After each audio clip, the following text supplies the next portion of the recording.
Hi, my name's Jonathan Baillie. I'm editor of Health Estate Journal, the HEJ magazine. I think this is around my 16th Healthcare Estates event. And during the show, I've been taking the opportunity to interview one or two of the key people, both within HEJ and at commercial companies that supply to the sector. This afternoon, I'm here with Matt Camm, who's General Manager of Kemper UK and Ireland, to ask him a little bit about the company's activities and some of the highlights for you at the show and some of the technological developments that you've had recently. Matt, can I start by asking you a bit about the company and on what Kemper does for those less familiar with you? Yeah, certainly, yes. Well, I'm very, very lucky to work for a company that's just literally celebrated their 160th birthday. So we actually formed over in Germany. So Kemper are a German-owned company in 1864. So they started off producing copper-based materials, and they've predominantly just carried on with that kind of perspective. But obviously, as technology evolves, we now do gunmetal castings, but we've also got a copper rolling mill as well. So everything to do with the telecommunications industry, the automotive industry, with basically making electronic connections. So we produce the material in coiled form, and then we sell it to the engineering companies that create stampings, and then they kind of make that, as I said, for your telecommunications. So in the bottom of your mobile phones, in the charging points inside the phone, are very, very small copper connections. So we make the material, and then somebody else physically produces. That's very interesting. I didn't realise the diversity of the company. Yes, so there's like two different foundries. One's for the strip side of the business, and the other is for the gunmetal casting side of the business. And whereabouts in Germany is Kemper based? So they're based in a place called Olpe, O-L-P-E. It's basically in between Dusseldorf and Cologne. Okay. Would be the easiest way to So sort of in the fairly industrial heartland of that's right, yes. Where there's a lot of engineering, I guess. That's it, yeah. And what's the relationship of Kemper UK and Ireland to the parent body? Yeah, so Kemper Germany, they basically set up different companies in different parts of the world. So we are Kemper UK and Ireland, obviously covering exactly that. But yeah, we have coverage all across Europe, into Asia, even in America now. So Kemper employ approximately 1,000 people worldwide. Right. Okay. Around about 800 of those are solely in Germany. And what about your UK base? Where is that? So we are based in Tewkesbury in Gloucestershire. Yeah. So a colleague of mine works up and covers the Newcastle area. So although he lives in Newcastle, he obviously covers Scotland, the north of England. I'm covering the kind of south of England. And then we have a colleague, Colin, who covers the Republic of Ireland and Northern Ireland. And what sort of range of products are you selling into the healthcare market from Kemper UK and Ireland? I believe most of it is to do with water hygiene, water control. That's right, yeah. So again, predominantly with the copper and the alloys that are associated with producing copper-based alloys in cast form. Within the water industry, Kemper have their own portfolio, and it's everything to do with hygienic water controls. So because we make castings, we do the machining of the casting and basically assemble and create a valve. And those valves are, as I said, again, everything to do with hygienic water controls. So it's kind of the movement of water. Anti-stagnation is the big kind of word. Wherever you have stagnation, you have biofilm. Presumably to reduce biofilm and reduce the risk of things like Legionella. That's exactly it. Yeah. So different kind of systems. You know, one of the biggest systems that we do is what we call the Kemper Hygiene System. It's just abbreviated to the letters KHS. Yeah. So again, it's everything to do with the movement of water. So keeping it moving, which keeps it clean. How long has that one been on the market for? So that was launched in the German market going back, I think it was in 2005. Right. And then we launched it in the UK market in 2008. So what it was then is a little bit different now, because obviously everything evolves. You know, technology moves on. And it's just gotten bigger and better, to be honest with you. You know, we now, so part of the Kemper Hygiene System, we've added the word cool flow into the system as well. So what the cool flow technology is a full circulation system on the cold water, but at the end of, say, a corridor or a ward or something, the water actually gets returned back to the plant room, which then goes through a cooler, which literally cools down the water. So because we're all governed by the magical 20 degrees, all across Europe, so obviously Kemper, again, being a German company, their legislations allow them to go to 25 degrees. Right. So it's kind of a little bit easier across Europe, but in the UK, we're all governed to 20. So what the cool flow does, as I said, it comes back to the plant room, it gets cooled down and reintroduced back into the system. So you have an internal unit and you have an external chiller. The two are connected, and then the potable water basically comes back to the cooler, goes through a plate heat exchanger, and again being put back into the system. So because it's moving, the pipework is installed in such a way that it's piped right up to the point of use, but it's actually in more of a circulation loop.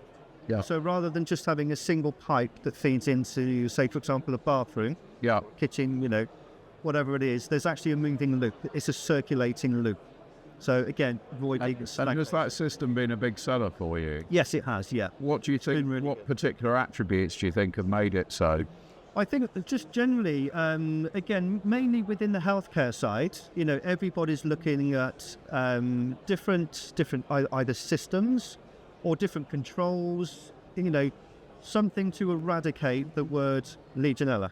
Sure. So basically, in very, very basic terms, if you keep the cold water cold, that's great. And if you keep the hot water hot, that's great. But we produce the control valves then to enable building owners to achieve that. And is most of the R&D and development done in Germany?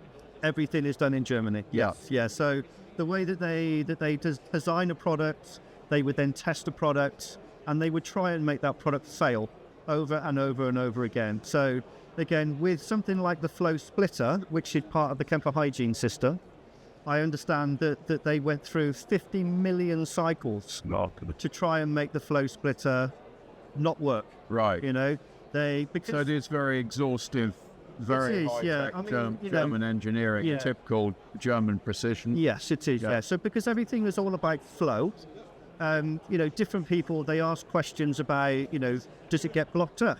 Yeah. If something gets blocked, that's obviously going to stop the flow and everything like that. So again, going through, up to 50 million cycles, they throw things like sand into the system, grit, stones, all sorts to try and make it fail.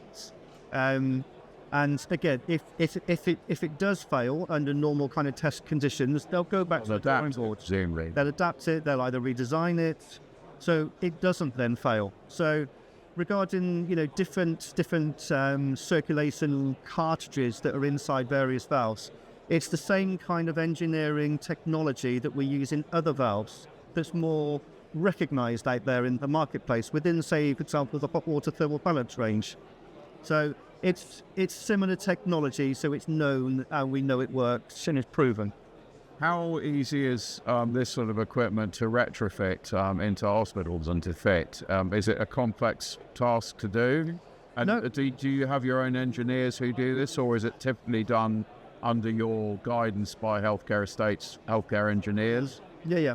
Well, it's the first part of your question. It is very, very easy to install this particular system. Obviously, if you've got a retrofit project, you've already got the main supply pipes that are installed. So all it would be a case of doing is removing certain parts of that system to introduce the flow splitter valve.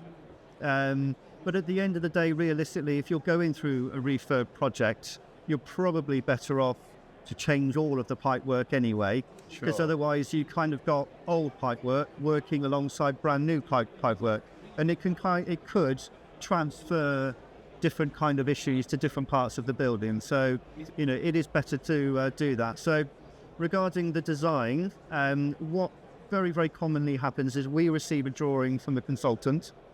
And that's an M&E consultant typically? Yeah. And we kind of get asked, we know your Kemper hygiene system, but would you be able to, design our drawing with your product. So we would work very, very closely with these guys, just to show them where the valves would go, why the valves are there in the first place. Can you do that in-house in the UK, or is it in liaison with the German head office? Yeah, so in the UK, we would work closely with the designers. As I said, it would probably be more of like a block drop that we prefer it to. Say you have an image of the valve, and then you would drop it into the drawing, and then they would go away and then do their calculations and things. But what happens over in Germany is that we do have our own software, a design and pipe sizing software. Right. So again, lots and lots of questions are asked initially about flow rates, the type of building, the diversity of the building, etc. And the software is actually called the Kemper dendrit system. And as I said, it basically calculates the flow rates, it calculates pipe sizes, all sorts. It's a very, very clever tool, but because it's a German piece of software, it's all written to the DIN specification, not to the British standard, which is why that we don't have it in the UK. But again, very large over in Germany. What about trying to reduce sort of carbon and reducing water usage, for instance? Is that one of the aims of the systems? It is, yeah. I mean, people that know the Kemper hygiene system, again, kind of what we would refer to as phase one of the Kemper hygiene system is, other than the flow splitters creating the movement, at the end of a corridor, we kind of used to have a flushing line.